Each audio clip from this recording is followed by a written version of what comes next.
Hello Natasha, what is it that you're reading? You seem to be really busy. Is it something interesting? Oh, this? It's just a book about afforestation. It's quite interesting to be honest.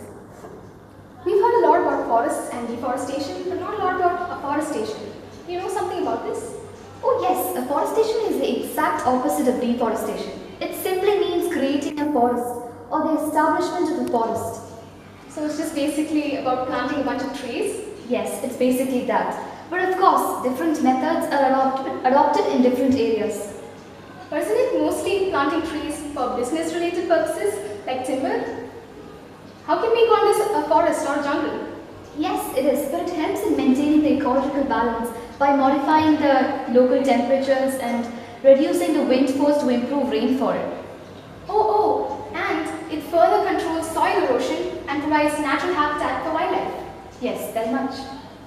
But I have my own doubts regarding the usefulness of artificial forests and, in comparison to natural jungles. I agree with you, but of course, Natasha, green land is much better than barren land. Of course, man is a greedy animal and he grows only that species of trees that is useful and profitable to him. But it's true that in many countries, afforestation efforts have produced wonderful results in turning desert areas into treeful ones. Yes, of course, there are many oases being created in deserts and new agricultural land is being developed in many countries now. Why can't we think of creating a new forest or jungle? There are schemes which aim for national forestation also, but they take a lot of time. You cannot expect a jungle to develop all of a sudden, can we? But haven't you heard of the famous scheme in Kerala, Kandal Karil, which has encouraged people to grow more trees?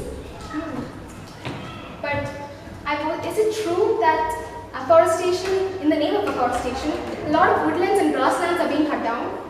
Does it even help? Of course, grasslands are very much necessary to maintain the ecological balance. They have many uses. For example, it's being used in the production of inexpensive feed for livestock and wildlife. It's needed. What about afforestation in the West?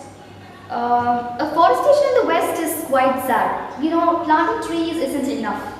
We need to be able to understand the relationship between the size, the number, the distance, and the chemistry in planting these trees. We need to adopt the ecosystemic method to understand the difference between the success and failures of the regeneration of trees.